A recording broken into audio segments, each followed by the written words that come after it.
And I'm like, all right, I'm gonna sit on this because I think in a year or two it's gonna be, like it always is. A year or two out, those things go for 3x. That's beautiful, but it's just still a lot of buts. Now I gotta list that, do it. Like it's just a lot, bro, and it's very risky. And I'm It is trying a to lot. just. I don't know, somewhere around here I have 2 boxes packaged that have to mail out. Oh, you just had the box. Yeah, you just had it. Yeah, I don't even know what. Oh yeah, it's behind that. But yeah, man, it is what it is. It The feels whole, cumbersome. It feels cumbersome, like it is. clunky, like tired of tape. I'm tired of going places and mail. I'm tired of wondering if the mailman grabbed it and not some porch pirate. I'm tired of all of it, bro. I know, man. I do 30 packages a day sometimes. It's ridiculous. Jeez. Damn. When you're on that scale and you have a system like you do going, and then you're I able do it to by see hand, bro. I'm old school. I take it to the I be post seeing office. you. I be seeing. So like I have to give my hats off. Like I take my hat off to both of y'all, man. Y'all both do things like in a day that I'm like, I have no idea how these dudes got. And y'all are older than me. I'm like, yo, what the what? Man, I don't know, but I'm just like, yo, these dudes got batteries in their backs, man. Like I need some of that juice, bro. Man, Can't stop the it's hustle, not bro. easy. Once I stop the hustle, that's it. It's over. That's it. You know what I'm That's saying? it. I can't do it. I can't stop. That's right.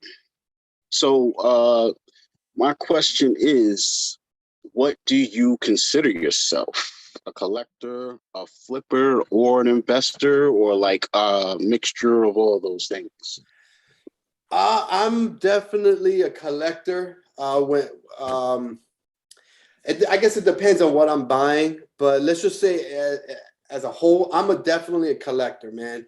Like when it comes to my toys, the sport cards, I never sold a sport card in my life until a few months ago. So definitely a collector without a doubt. And then let's talk about Veve NFTs. I am, you know, it's tough. It's tough, but I'm gonna say a collector because let's Steamboat Mickey. Okay, Steamboat. I was I was blessed. Yes. Okay, I was blessed. I got an ultra rare, and I'm hearing a lot of people saying that it's gonna pump and it's gonna be just as much as the partner, and this and that and all this, and I'm like, I don't know. I don't know what the future is, but one thing I do know is I want that Spider-Man ultra rare. I want the Todd. I want the comics. I want this. But why? It's because I want to have those in display in my Veveverse living room because I want to floss, number one, but I want to look at it and it gives me an emotional. You have an attachment to those things. Exactly.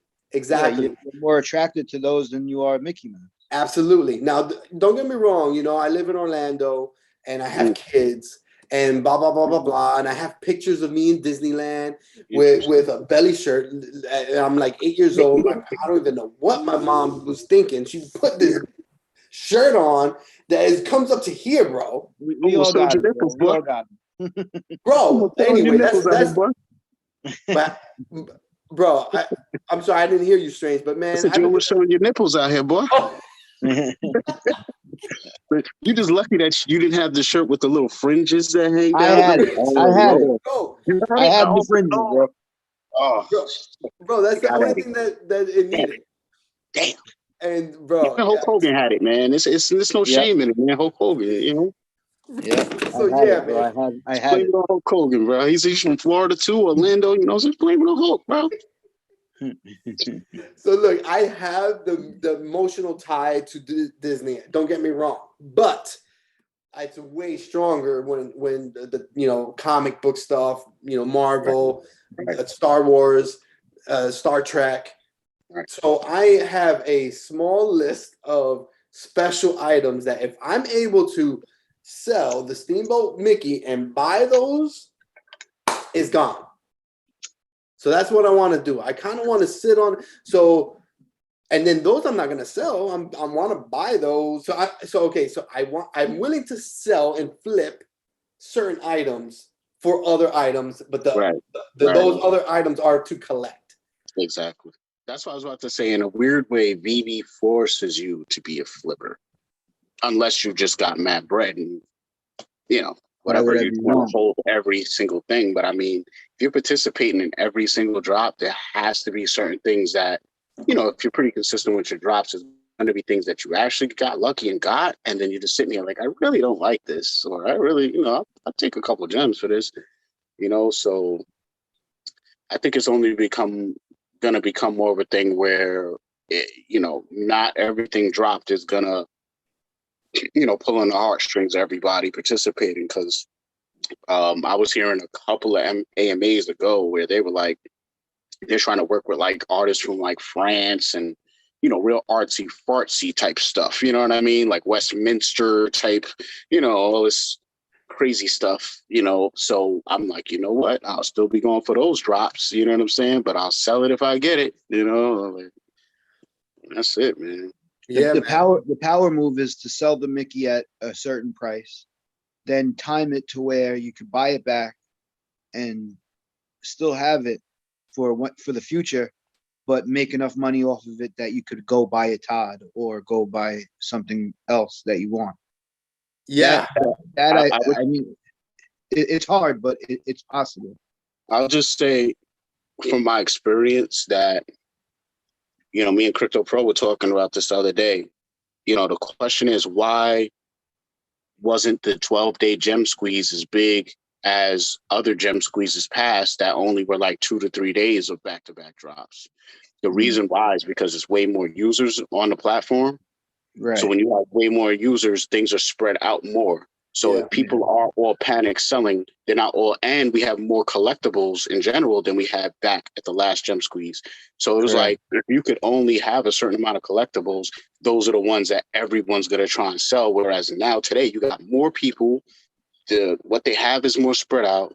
And the reality is there's a couple of pieces and you have to be dangerous. I mean, you have to be careful when you're talking to blue chips in particular, because if you really look at stuff, what happens is it's like certain stocks and certain cryptos, it's like everything else.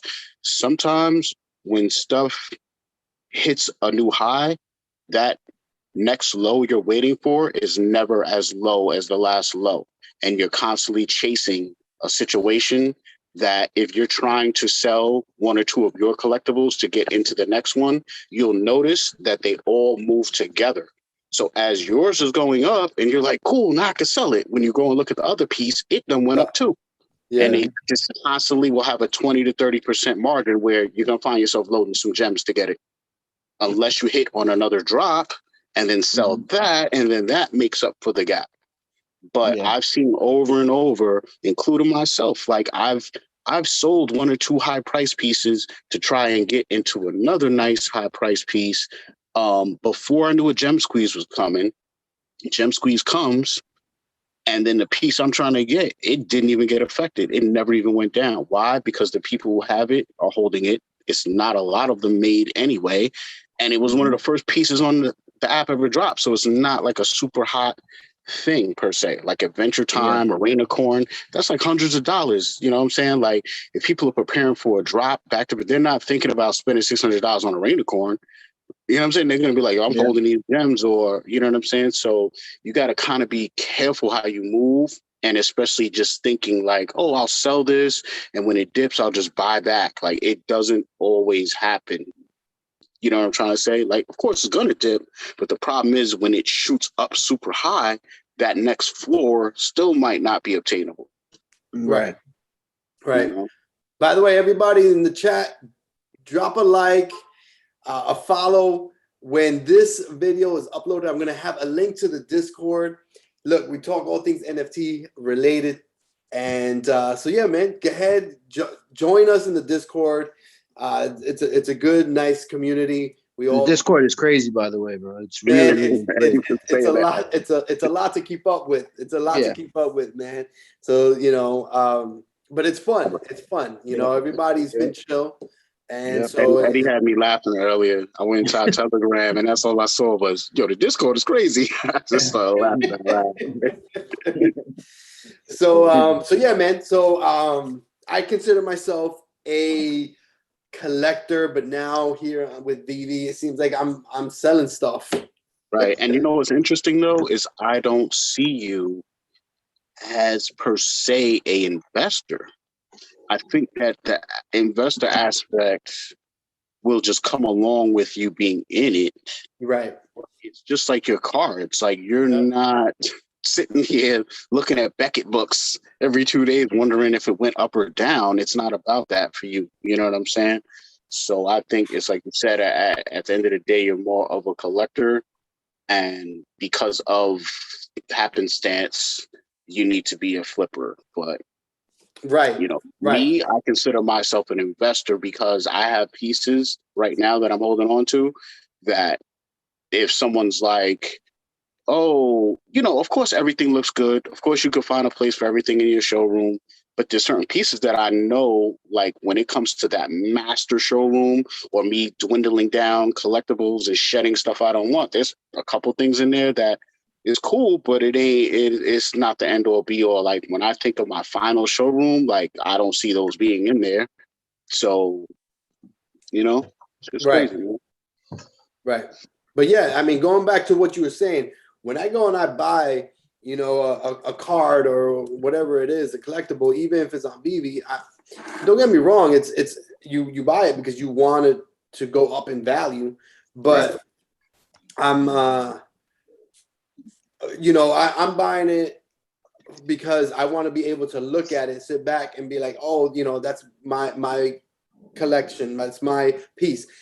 And yes, it has value. Like again, the hot card of the day, the Joe DiMaggio autograph card, you know, and I scoop that up. You know, I mean, dude, I wasn't thinking about, oh my God, I'm going to get a, you know, 10x return on it. Right. You know, it's just part of it. Who graded that card? Beckett. Yo, that's a nice slab, though. Yeah, man, it's a nice, clean. I think Eddie was telling me before, he was saying like, you know, with a lot of those older cards, autos, like that's the company you want to go with. I think you said SGC too, right, Eddie? Yeah, SGC, anything pre-war, like anything vintage, you always want to go with SGC. SGC doesn't do autographs anymore. Right. At one point, when they did do the autos, were they like grading the quality of the auto, or was that only Beckett that was doing it? No, Beckett is this company that does that. They're the ones, right? It was like crazy. That's so like two grades. You know what? That's a good question, though. I'm not even 100% sure. They might have had. I've seen 2 grades on a SGC slab before. If you've seen it before, then yeah. Right. It's just very rare, like very rare. That's why I'm thinking it's like you said, they probably stopped even providing the service. Yeah. I know this one, Beckett graded the autograph. Wow. Right. Yeah, they graded it. So what did they do? They put it on the back? Yeah, they put it on the back. That's kind of dope, man. They put it on, right there. They put it on the back. Actually, is it BGS or BVG? This is BGS. Okay. Yeah. So yeah, I mean, it's just part of it. The whole investment part is part of it, but okay. So right now, I'm a collector. Do you see yourself investing in OMI? Absolutely, 100%. Yeah. How do we get in? How do we buy OMI? Bro, right now, your best bet is using the site called BitForex. I could go through a light, gentle step-by-step process, but basically, a long story short, the most efficient, cost-efficient way, speed-wise, I found is buying XLM on Coinbase, and then you would send your XLM to your Coinbase wallet, and then from your wallet, you're going to send it to BitForex. So obviously, on BitForex, you make an account. You know, it's an exchange. So you make your account there, and then you're going to send the XLM there. The problem is you can only buy OMI with USDT. So you would take the XLM, sell it for USDT. Once you have the US, you're going to just buy OMI from the same site and everything. So it's complicated, but it's not. You know what I mean? Yeah, But we'll have to go. We'll have to go over that behind the scenes. I got you, man. I got you. You know, it's just the whole thing of like, imagine my answer was, oh, you open up your Coinbase app and buy it. So It'd be when I nice. say that, that's when the price is going to be at a floor that we'll never see again. You know, these numbers you see now, you'll never see them again. Right. And that's the second Absolutely rate. agree. That goes into why the number is low. It's because, you know. So yeah, I'll definitely put you brothers on. You know, we got to get it while it's good because it could be announced any day now, or who knows when. You know that this next phase is coming up, and that's going to definitely create another bump. So, you know. Yeah, man, I definitely I gotta do it. I don't have any OMI. I've mentioned it before. I don't have any OMI, but if it was accessible, like on Binance or Coinbase or just on the Veve app, I would definitely have some. It's just the extra steps. I just need to, you know, sit down and do it. Right. Yeah. Yeah. Got it. No, you could go ahead. All right. What was my next question? Shoot. Oh, so I kind of know the answer to this. I think your viewers might know the answer to this, but does your family / wife support or admire your collection and the hobby that you're into? What's the feelings? Well, it's interesting. My collection was at my father's house for a long time. I lived in a small apartment. I didn't have the room for it. So for a long time. So he had my collection. And then and he dealt with, you know, storing it. And it's not a small collection, you know. So he dealt with storing it for a long time. And I'm talking about even my figures. I have a closet here full of cards and comics, and I had about 4 foot tall big boxes. I think I had like 4 or 5 of them full of old collectibles, and so it was a nice size of a collection that he was storing. So he's completely supportive as far as my parents. Madi, she's cool with it. She, how do I say this? So she is like, oh, it's good for the kids to inherit, you know? And so she likes that part of it because sometimes there's a very thin line between love and hate. Yeah, bro. Okay, so what happens is she's fine with the collection I've accumulated through the years, right? You know, but now it's like it's not as how do I say? It's not like, oh yeah, go ahead, go get some OMI or go get this Veve NFT, like whatever you want, or you know, or get this card. It's all good, you know. That is not the case, you know. You know, it's like, oh no, I don't know about this. You know, you're like, what, $50 for what? You know, for what? Like, well, what does it do? What does it do though? What does it do? You're like, nothing. It sits on my phone the same way as a comic sits in the closet. Yo, you know what I'm just realizing though? I can't wait to interview Eddie because I want to know the answer to that same question for him because I know he has the significant other too. So it's very intriguing. You know, he is the captain of the ship. Hopefully the wife isn't listening, but we all know he's the captain of the ship for 8 to 9 hours of the day. And then when he comes on here, he gets to, you know, play the background. You see him, he's still working. Don't let him fool you. The man is working now. Yeah. So, you know, to be honest with you, she left me alone a while ago. She lets me do what I got to do. Wow. I have to stay. I mean, I mean, she hasn't bothered me in a while. Did you groom the situation to this? No. Once she's seen the money, yeah, okay. she's all right with it. Like every now and then when I'm on eBay, it tells you your 90-day. Yeah. You know, like what you made in the last 90 days. Yeah. I see her peak like all the time. So you see, that helps The fact Right. that That's I why we don't got to sell get Joe. anything. That's why we got to get the channel together, y'all. This is why we need more viewing hours. You know what I'm saying? Once we get the checks rolling in, Joe could Yeah. quit his job. Monty will fall back. Joe's gonna be buying new collectibles, new GI Joes all over again. It's gonna be on. We're gonna have 3 Tods. You know what I'm saying? Way Tods. We're gonna do all that, man. You know what I'm saying? Man, it's you know, that's the problem. You know, I don't sell anything. You know, I buy Right. to collect, Right. and I have a collection, and it's worth a lot. Like on paper, Right. like yo, this thing is worth, you know, 50 grand. Right. You know, I got a Michael Jordan rookie card. You Yes. know, it's graded a 7. You know, Great. and so Joe, yeah. do you have the stuff insured? No, I don't. That might help your situation a lot. Because at least she'll see on paper what But she has actually sat with me. I mean, obviously before the kids and stuff, she has sat with me and we've gone through the collection. We've done it, you know, 2 or 3 times. So she knows there's some big numbers. She knows. Okay. You know, comic books and all that is just it's one thing to talk about it, but another for me to be like, oh, look at this check.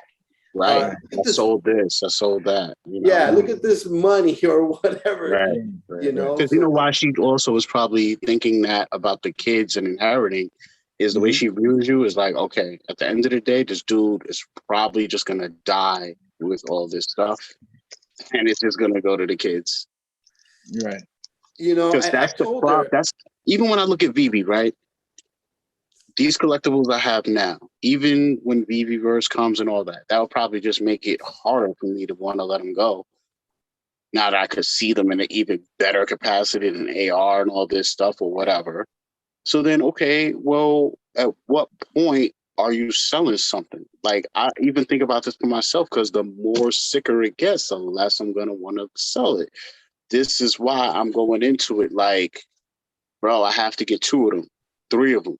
You know what I'm saying? Because I know that day is going to come when it's like, yo, what are these investments for? It's like me buying stocks now thinking, oh, in 6 years, something's going to be whatever. Like, it's different, but you know what I'm saying? You have to have like an exit plan or at least understand why you're in it. And if you're in it to collect and you're never going to sell, then you need to put things in place to make sure that the people you would want to have your digital assets will receive them. Because that's one thing I worry about a lot right now is, you know, I don't have the best health in the world. We're all, you know, older gentlemen. Nothing's guaranteed. You know what I'm saying? I know people years younger than me that die, years older than me that die. Anything can happen. And I've seen like an ad on YouTube here and there. There's certain companies popping up now that let you write like a digital asset will. Wow. And this is where they're going, you know, and that's probably an NFT itself, you know what I'm saying? When you actually do the paperwork or whatever, you know, so I think it's important that we start thinking about these things too. The more I invest, the more I'm like, the last thing I would want to do is pass away and no one in my family gets this. Like, hell no. Yeah. That's too much work. Like, it's scary. Yeah, it's scary. It is scary. It is absolutely scary. And that's where, you know, having a physical collection almost is a better situation because you're like, oh, that's Ed. That's what Eddie collected. That's all his stuff. It's right there. You can see it. You can see it, gather it up. All right, we garage selling, we're keeping it versus some joint that's in my phone. Like when you die, is your next of kin or your estate going to be able to get your passcode? Or are they even going to understand how to get into Veve and see what you got? Like, it's so much trivial. Like I'm sitting here thinking like I need to write down instructions just in case. Like I don't want someone to sell my stuff before it should be sold either, because I may understand what I have, but they may not. Right. So it's so much I be thinking about, you know. It's deep, man. No, yeah, absolutely.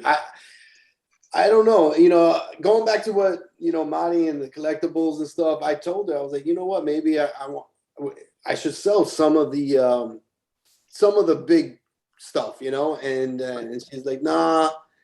So even she's like, nah, just, and she's like, give it to the kids. She's like, just give it to the kids. So that's where we are with that, you know. What you should do is ask her why, because what she could be thinking is those real sick profits will be realized in their lifetime more than your own. which is dangerous because, as you know, we've been speaking a lot about the effect of what happens to 2 to 3 generations worth of players once we go. Yeah. Because none of these kids grew up with those players. At best, they had us in their ear like, yo, this dude was ill. Sit down and watch this game. But it ain't the same as watching the dude night in and night out. Right. So again, your understanding of these people's place in history or whatever, if they ain't a GOAT, who knows what they're going to do with it? So it's almost like it's scary. It makes you almost want to reap the benefits while you're alive at some point. Because it's like, I could see you doing better with the money, or I could set up something, this account over here, and you don't even know about it till you're 18, and it's some crypto account, and it's just going to grow. Pay and you for don't even college. know. Yeah, like, you know, it's so lot to funny. consider. Yeah, absolutely. I was having this conversation with a friend of mine that is younger, and he was too young to see Michael Jordan play. He's seen LeBron play, and so he's like, LeBron is the best player to ever play. And I'm like, that's fine. That's fine. You know, I think that you're saying it to like a matter of fact, like Michael Jordan is not even close, you know. And then the response was, well, Michael Jordan the players from back then can't hang with the players of nowadays. They're okay. on that It's the other way around, buddy. It's the other way around. That's right. So you have no half idea what that league was like in the bro, 80s and 90s. half these dudes will be leaving within the first minute of the first quarter after getting yanked, trying to go up for a layup and get pulled to the ground. These dudes are made of glass, bro. Look at Anthony Davis, bro. This dude hit. Nobody even touches him and he gets injured, bro. Get the hell out of here. None of them would be able to score against the defense of those players. It was a totally different game. Did any of you guys ever see the highlights when it was like, you know, they're going over like the Pistons rivalry and stuff, and you see those games where it was like Jordan was just starting, and the first time he cooked Detroit, they was like, okay, who's this dude? Next time they played him, yo, he went up for a layup. Yo, they literally threw him on the floor, bro. Like he was nobody. Yep. I was like, yo, if LeBron went through that, any of these dudes, like, they wouldn't even know what to do. It got so bad. They beat up Jordan so bad that if you looked at him wrong, you were getting a foul.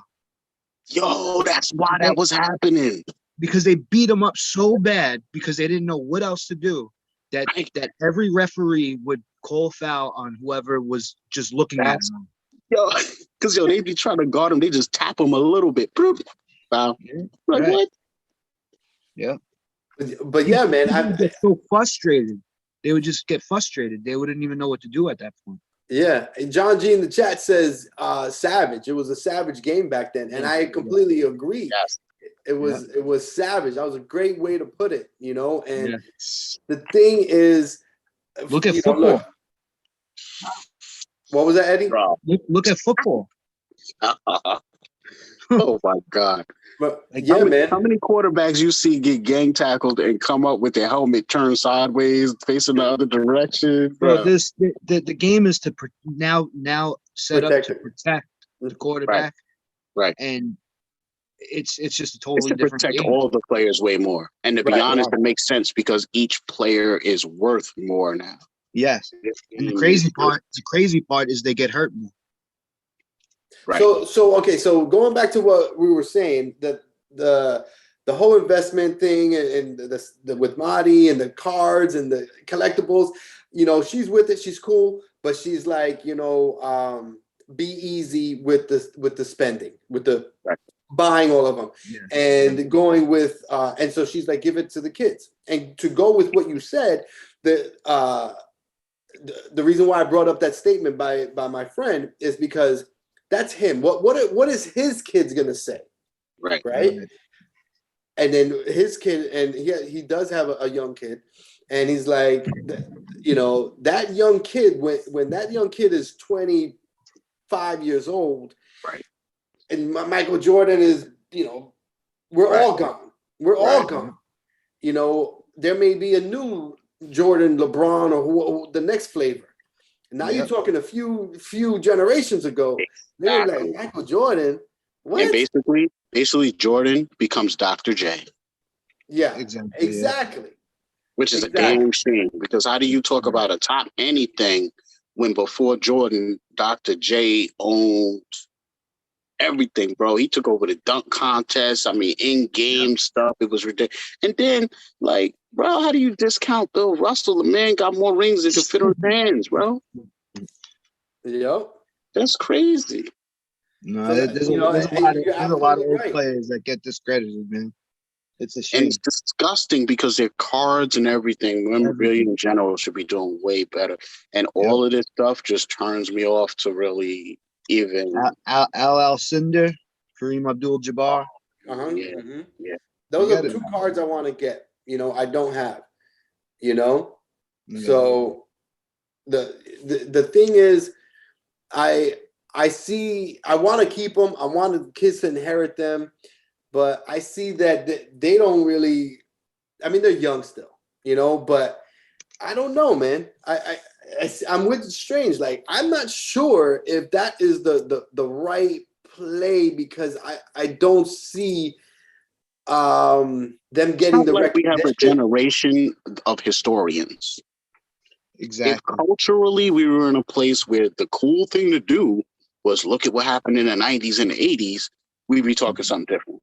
Right. But everyone is so stuck in my generation and just, I'm here now and don't give a crap about nothing else. This is how you have a form of rap music. I ain't going to call that hip hop. That is totally ignorant of what came before them. And that's what allows them to have a totally new sound at the same time. But that new sound is exactly why I'll never call those participants MCs. They're rappers. And I'll never call that hip hop. I'll call it rap or trap or drill or whatever they want to call it. But it ain't hip hop. Yeah, man. It's pretty bad. It's pretty bad out there with our culture that we grew up in. It's pretty bad right now. When you have a group of kids that are going to be the next generation calling themselves demons, that's a little crazy. That's a problem. I just don't get it. It's a whole mentally ill generation running around, and even some of us are mentally ill because, you know, it's funny how if you're talking about somebody in Afghanistan or another country that grows up hearing gunshots every day, you expect to say if they do something crazy later in their life that they had PTSD, you know, from the experiences. But yet in our hood, I heard gunshots all the time, seen people laid the hell out all the time, all types of stuff. And yet you're just expected to grow and just be out here and just be normal. And like, God forbid I do something crazy where it's like, why would you do that? They never consider people's mental illness when it comes to people like myself, you know what I'm saying? Or why they do stuff. Right. Yeah, for sure. Absolutely, man. But, you know, I think this quarantine needs some of us mentally ill. Sorry. Go ahead. I have a question that's a little off the beaten path. So it's a new question. I'm going to enter into the interview thing. So you mentioned that you were in Orlando, then you met Madi. So at that point, like I guess early 20s, before you married, right before you met Madi, I'm sure you had a few goals in life. What were some of those goals, and did you meet them? Great question. Man, that's a very interesting question. The thing is, I ask you because I think of you as a role model. Really. To be honest with you, I think that you are really like a man. You're a man. Like my father told me a long time ago. Yeah, a man is somebody who works. They don't have to look over their shoulder. They can go to the bank and take a couple $1,000s out and go on vacation with their wife and kids. That's what a man does. So I just wanted to tell you that. So it's wow. This is completely interesting. Threw me off here, but my goals have changed because when I was what was that, Eddie? No, I'm sorry. I was telling her why. Oh, okay. I'm listening. So what happened is when I was a teenager, I was raised